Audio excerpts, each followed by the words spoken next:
और आइए चलते हैं पलवल। हमारे संवाददाता सौरभ वर्मा वहां से हमारे साथ बने हुए हैं। सौरभ, आपसे हम जानना चाहेंगे यहाँ पर जो वोटिंग ट्रेंड है, अभी तक जितना फीसदी मतदान हुआ है सबसे अच्छा हम कहेंगे पलवल में ही देखा जा रहा है।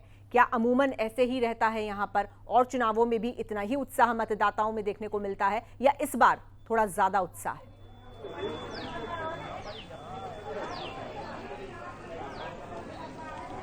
जी बिल्कुल, देखिए चुनाव चाहे कोई भी रहे, लेकिन पलवल के मतदाताओं में लगातार रुझान रहा है और पलवल जिले के 6 खंडों के 702 बूथों पर फिलहाल शांतिपूर्ण प्रक्रिया से चुनाव चल रहा है। और हालांकि सुबह 7 बजे सर्द मौसम होने के चलते संख्या थोड़ी कम हुई थी, लेकिन जिस तरह से धूप निखरी है उससे लगातार बूथों पर मतदाताओं की संख्या बढ़ती जा रही है। महिला पुरुष के अलावा जो युवा वर्ग हैं वो भी आगे आकर अपना मतदान कर रहे हैं। विकास के नाम पर लगातार मतदाता जो बूथों पर पहुंचकर वोटिंग कर रहे हैं और 702 बूथों पर जिला पुलिस की पैनी नजर है। अति संवेदनशील और संवेदनशील बूथों पर तो पुलिस की पैनी नजर है, इसके अलावा जो सामान्य बूथ है उन पर भी पुलिस की पैनी नजर है, जिसके चलते अभी तक मतदान प्रक्रिया में किसी तरह की बाधा नजर नहीं आई है। शांतिपूर्ण ढंग से 702 केंद्रों पर जो है मतदान प्रक्रिया सुचारू रूप से चल रही है। जी आप बने रहे हमारे साथ सौरभ। हमारे सहयोगी चंडीगढ़ से रवि भी जुड़े हुए हैं। रवि, आपके पास आऊंगी क्योंकि जिस तरीके से आज आखिरी चरण का मतदान हो रहा है और ये 27 को नतीजे आएंगे, लेकिन ये कहा जा रहा है कि 2024 का ये सेमीफाइनल है।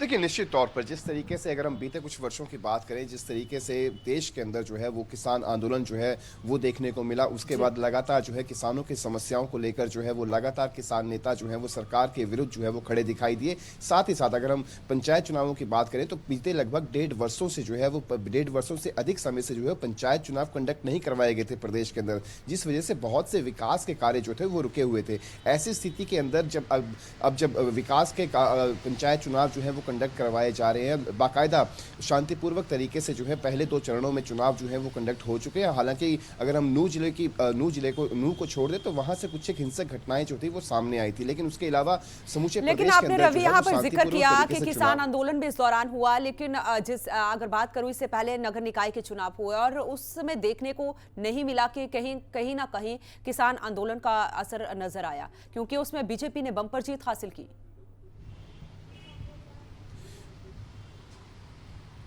देखिए, जिस तरीके से अगर हम नगर निगम चुनावों की अगर हम बात करें तो बहुत सी चीजें जो थी वो निष्कर्ष जो था वो निकलकर सामने नहीं आया। मुख्य विपक्षी दल जो थे वो सिंबल पर चुनाव नहीं लड़े। सेम यही सिचुएशन जो है वो पंचायत चुनावों में भी है। हालांकि प्रथम चरण के पंचायत चुनावों में जो है वो इनेलो की बात करें, बीजेपी ने 4 जिलों के अंदर जो है वो सिंबल पर चुनाव लड़े। इसके अलावा आम आदमी पार्टी ने पहले चरण में जो है वो सिंबल पर चुनाव लड़े। उसके बाद से दूसरे और तीसरे चरण के चुनावों को लेकर जो है कोई भी पार्टी जो है वो सिंबल पर चुनाव लड़ती हुई नजर नहीं आ रही। तो निश्चित तौर पर इस जो मौजूदा समय है, वोटर्स जो है वो काफी साइलेंट तरीके से जो है अपना काम जो है वो करते जा रहे हैं, लेकिन इसे निश्चित तौर पर जो है वो सेमीफाइनल तरीके से लेना चाहिए कि आखिरकार लोगों की क्या क्या समस्याएं हैं और उन समस्याओं को जल्द से जल्द निपटाने के लिए सरकार के द्वारा, चाहे हम हाल ही में जिस तरीके से जो निर्णय लिए गए कि प्रदेश भर की जितनी भी बदहाल सड़कें हैं उनको जो है तुरंत प्रभाव से, यानी कि एक डेडलाइन जो है वो वहां पे दी गई थी कि इस डेडलाइन के अंतर्गत जो है प्रदेश की समस्त सड़कें जो बदहाल स्थिति में है उनको